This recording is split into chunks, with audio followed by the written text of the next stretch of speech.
It is believed that the incumbent governor is doing very well in terms of his administration, in terms of infrastructure. He's unifying his predecessors in government. He's taking care of salary, backlog of arrears of pension and gratuity, and intervening in agric, and a lot of, infrastructure projects are going on across the state. And so on that basis, an endorsement coming from the party leadership across the ranks of the APC for his second coming. This makes it unrealistic in the eyes of some people for PDP to be gearing for the 2026 governorship election. Thank you very much. I can remember how many people were making jest of Anna when she had no child. Eventually, Anna laughed over them when she had 7 children. God is not interested in how weak you are. God is only interested in saying, you that is weak, you'll be strong. He said the dry bones shall rise, and that is what is going to happen to PDP. Now the dry bones will rise, and we are rising already. But let me quickly talk about this governor you are talking so pleasantly about. He's a very fine, handsome man with a very beautiful wife. I love them. I congratulate them on their 2nd year anniversary, because it is just a ceremony and nominal celebration. But when you want to talk about positive developments emanating from proper governance, there is no need for celebration. There is only need for money. There is only need for gnashing of teeth, because the ordinary man on the street, they are not finding anything to eat. The ordinary man on the street, they are saying the 1,150 per liter petrol is bad. They are saying that this governor is not doing anything to alleviate poverty, that the EU is beyond palliative. The EU is beyond palliative, is beyond let me give them spaghetti, let me give them, there are other elemental things that they spread. Now, it's beyond that. What? Rice. Right? No, the little rice. By the time you give a family 1 Congo of rice, a family of 5, what have you done? And in another 3-4 months, they are not seeing you. So let me quickly tell you, you talk about salary. Let him go and let him come and explain to me whether he has paid the gratuity of people who were in Olomenua University, the former College of Education, for 31 years. Their gratuity, no past governor has attended to it. This governor is not attending to it. And again, I equally want to tell you, sir, that this governor, I love the way he's embarking on road construction. But road constructions are not convertible to bread and butter, as far as I'm concerned, sir. Now, people are hungry, and you are constructing a flyover in Ekiti. Now, what is the relevance? Economic relevance of that flyover. Now, you have to create wealth. That is what Ekiti needs. This young man does not know how to create wealth. That is, you have to make Ekiti buoyant, self-sustaining. Don't depend on federal allocation. The federal allocation this governor has received between January and now is about 81 billion. As far as I'm concerned, I have facts as to what they have earned for the past 2 years. Now, but just for this year, about 81 billion has been called. And I know there is no evidence of value for money in all these areas. So what does it go to? The uncompleted flyover that is doing that is causing discomfort across the length and breadth of Ekiti. Is it what is showcasing? Or the ring road thing that they said is building? You see, when governors want to make huge money, they embark on road constructions and construction of houses, because nobody can give accurate assessment of how much they are spending on those projects. So as far as I'm concerned, I appeal to him. All those things that is uniting past governors, they are simply a secluded achievement is a party of the 5 former governors does not mean a celebration in town.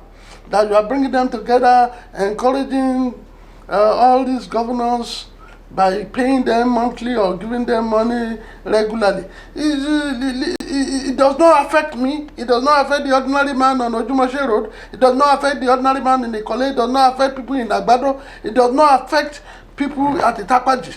Now look at all the dams that we have. We have a dam in Ado-Ekiti. We have another dam in the south, Senatorial. We have another dam in the north. Which one is functioning? There is no water supply anywhere. You understand what I'm talking about? Look at the issue of security. What are they talking about? They are just deceiving this young man, and they will just make him lose election before he knows. Now look at the issue of security. In Emure alone, there had been kidnap cases up to 3 times. I don't know how he wants to win in Emure. I don't know how he wants to win in the Ikole local government with the bad road between the Ijeshu and the Ikole where I come from. I don't know how he's going to win even in this Ado-Ekiti. Forget about all these things. Immediately, the flyover they are saying get people angry. The 1 share built of what economic relevance is that?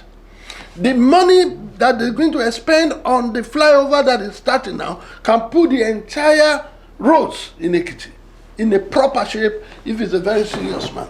And you even take that money, you invest on agriculture, you invest on mining. Mining is a very huge industry in Ekiti. We have all these rocks here. We can convert them to money. So, as far as I'm concerned, those who are praising him have reason to praise him. Somebody who is earning almost 10 billion naira a month and is buying Camry for some people. How much is Camry? What they are doing is to pauperize people and make people say, well, come with a bowl. And say, no. Even all the young men, we have nothing against anybody in APC. I must tell you. PDP has nothing against anybody in APC, but we have something against their style of leadership. A leadership that is undemocratic. 3/4 of them are campaigning as to how this man emerged. So, and we do not believe in that kind of style. So, and of course, we are going to campaign against it, even though he's busy amassing wealth so that he can do his primary very well and win by all means. It means nothing to me. And I appeal to him. Sleep well, think well, look at how you can really register huge developmental, functional economic progress that will make your name sound formidable like the name of Chief Obafemi Awolowo, if you want to remain in the hearts of people. Barrister Oguntuase, when you speak about creation of wealth, Yeah. we are aware that youths are engaged in the area of agriculture in Ekiti today. Would you think that isn't a part of the effort to create wealth? No, you see, what is the percentage of youth that are involved in agriculture? You see, we are just deceiving ourselves. Now, when you want to create wealth, I've mentioned some industries. Mining, you equally talk about agriculture, you talk about all these rocks that are convertible. He wants to leasing, we will give him. Look at what is happening in the hospitals. Pregnant women are dying once they want to go for a cesarean hospital. A cesarean operation. You see, and people will carry their syringes to hospital because they want to be injected. You see, I don't understand. All those who are buying drugs of necessities, hypertensive people, people with glaucoma and cataract, all those people now, the prices of those drugs and eye drops, they are beyond the reach of ordinary people. People are dying silently. I appeal to him that he should equally join hands with other APC leadership that have submerged Nigeria under very harsh economic situation so that they can turn around this country so that things will be reasonable. Now, I don't know what is happening even at the national level. Nigeria today is owing about $98 billion, about 121 trillion naira. Are you with me? And they are using well over 80% of our revenue to service that indebtedness. So as far as I'm concerned, they should collaborate, state and the federal, to make sure that the dividends of democracy is manifested. For the past 12 years now, let's say 8 under Buhari, and maybe after 1 year in Tinubu's regime, Nigeria suffered more than what anybody imagined. It has been retrogression. Emefiele alone returned 4 trillion naira. That's out of what he stole. So look at the quantum of people that embezzled under Buhari, and these people, they are not trying anybody. What's his name? The former governor of Ekiti State, who is avoiding arrest. You see, all those people, they are not showing seriousness. They are so tolerant of corruption. The entire APC, that's what I'm saying. If we win, number one, there is no young man in APC that will suffer in the intimidation. As far as we are concerned, we are going to collaborate with every young man there and make sure both all youth across political parties, we make sure we form cooperatives, genuine cooperatives, and we inject money into it. And that is why the person PDP is nothing to bring. When it's fully revealed, you will see that it's a man that will be coming to create wealth. Yeah, Barrister, in spite of the lapses in governance at the state level as well as the national level, PDP has failed in the eyes of many to play the role of a viable opposition. I appreciate what you're saying, and I've said it. When a party loses an election, there is a lull in activity. You see, because a lot of people move out. And again, when you look at PDP, we are a lot of some of our leaders sabotage us to appease the gods of the opposition that is in government now. You have to do a lot of politically surgical operation to make sure that you do not build on the old order. You now find a very huge rock upon which to build your party, and that's exactly what we're going to do now. And that is why you see a lot of people talking now. We are not angry with people. We are only telling them and we are appealing to them. When we keep on talking, they should not go and exhibit violence. Don't try to assassinate people. Don't try to kill people. It is worthless. If you kill just 1, 10 people are coming up. So we appeal because APC has the history of killing. When you look at the killing at Omo, you look at the killing in Ikere in the past, even that was under JFK. You understand what I'm talking about? You will know that these people have not dismantled, up till now, they have not dismantled the institution of violence. But I appeal to the others, I appeal to religious leaders to help us appeal to this governor not to unleash terror. It should kindly not unleash terror. It should not kill people. There is no need for it. If you kill one, like I told you, the spirit of revolution will bounce back on a lot of youth and will still grow. And those people you are keeping by this today, by giving them peanuts, they will still rise against you. There is no option, there is no alternative to good, meaningful, and relevant governance. Now, you accuse the government of, that's the Ekiti State governor, of paying the past governors. Of paying them regularly, giving them money regularly. How do you prove this? You see, it may sound like a crime, and I cannot prove beyond reasonable doubt. It's either you believe that when people like that come to you, they do not go back home empty-handed. I've been in government, and I know when you have visitors like that, they don't go home empty-handed. I am only saying it should do less of having carnival for all these ex-governors, passing gifts for them regularly. No, go and attend to the ordinary Okada people. Okada people are being taxed. organizers are being taxed. All those who are beer parlor people are being taxed. Go to Cross River State today.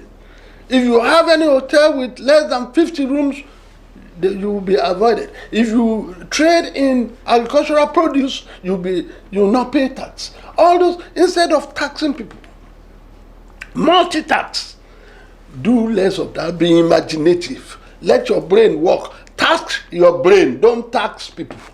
Task your brain. Don't tax people. Reduce taxation. Taxation does not bring about economic vibrancy. The over-taxation allows for migration of manufacturing industries. And when you have that compounded with high tariffs of electricity, there is problem. Man in the recent time, Manufacturing Association of Nigeria said, look, the way the prices of, the hike in tariffs is going, manufacturers will start moving out of Nigeria. A lot of them are actually moving out.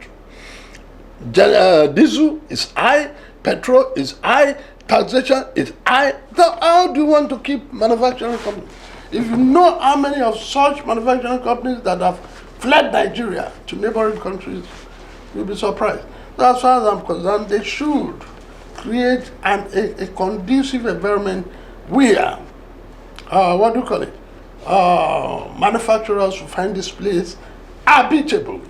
And by doing that, it's going to allow for better employment, better economy, and in actual fact, the tax that you wanted, you can always get it from all these people if you create an enabling environment for them. When you spoke about insecurity in Ekiti State, we are aware that Ekiti became the center of action for the federal government during the Emuri kidnap, and helicopters and all that were here, and the issue was solved.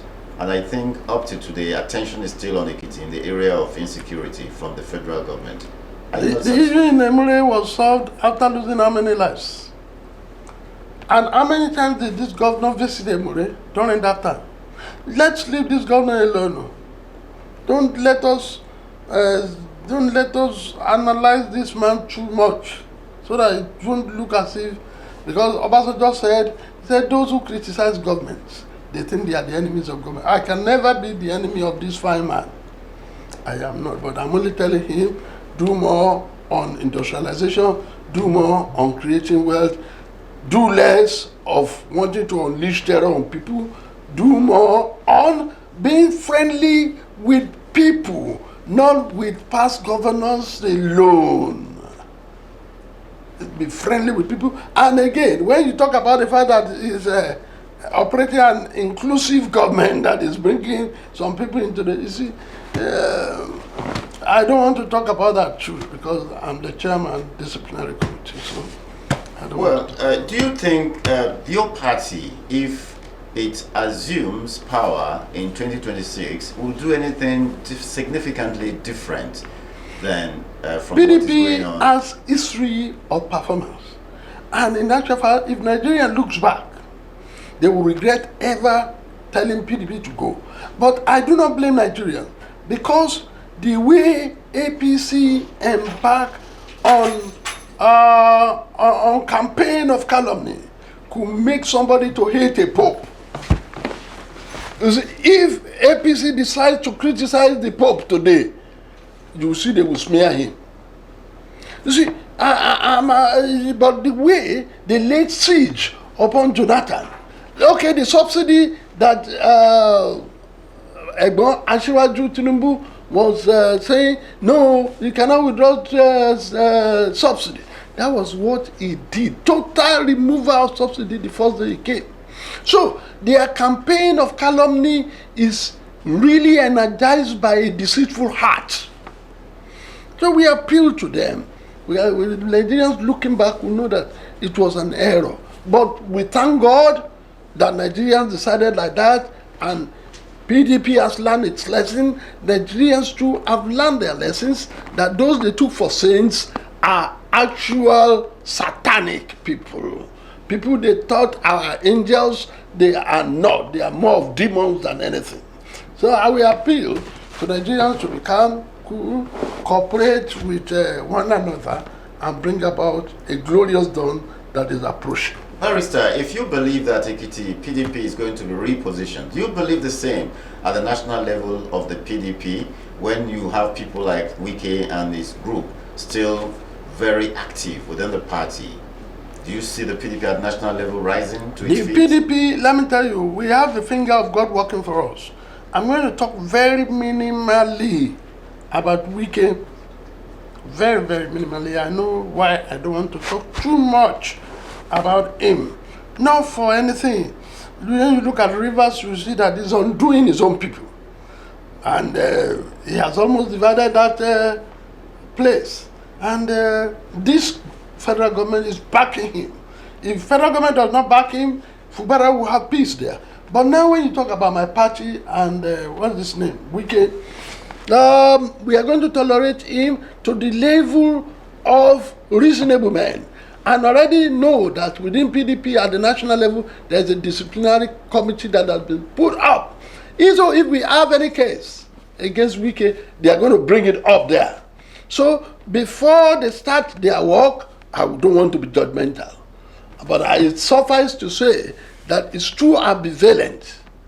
It's too uncertain in terms of character and identity for somebody to say he's a PDP person and yet is serving under APC. It is ridiculous. Yeah, Barrister. And we are going to sanitize the system even up to the national level. Barrister, as we round off this interview, what is your last word for Ekiti people in terms of the process of rebuilding the PDP, in terms of your assessment of this government and the hope of the party? I've sufficiently advised the governor. If he wants to take to it, no problem. If he doesn't, I wish him well. As to Ekiti people, Ọlọ́run sọ pé bí ẹkún bá pẹ́ di alẹ́, ayọ̀ ń bọ̀ ní òwúrọ̀. If weeping endureth unto night, there's joy in the morning. So, lágbára Ọlọ́run, ẹkún wa dẹ̀rín o l'Ekiti. As far as I'm concerned, PDP, please know that Ekiti people are waiting for you. Solidify yourself, unite yourself, know that we have a mission and a duty unto God and to people. We must work together, we must fight this battle together, no retreat, no surrender. We are going to overcome. We were speaking with the founder of God Free Ekiti Now, the founder of the Messiah Evangelical Ministry, a man who rose to become a member of the Civil Service Commission in Ekiti State. He became a member of the Judicial Commission of Inquiry, the chairman of Due Process and Diligence. He also became the chairman of the Ministry of Information, Sport, Culture and Social Development. And later he became the chairman of the People's Democratic Party in Ekiti State. Today, he is the chairman of the Ekiti PDP Disciplinary Committee in their process of rebuilding the party. He's been speaking to us on this party at the national and state level, as well as his assessment of the Ekiti State government in its last 2 years. Barrister, thank you for your time. I appreciate meeting an enigma like you. God bless you. Thanks for teaching me some things by your question. I appreciate you. God bless you. God bless the land of Ekiti. People of the Fountain.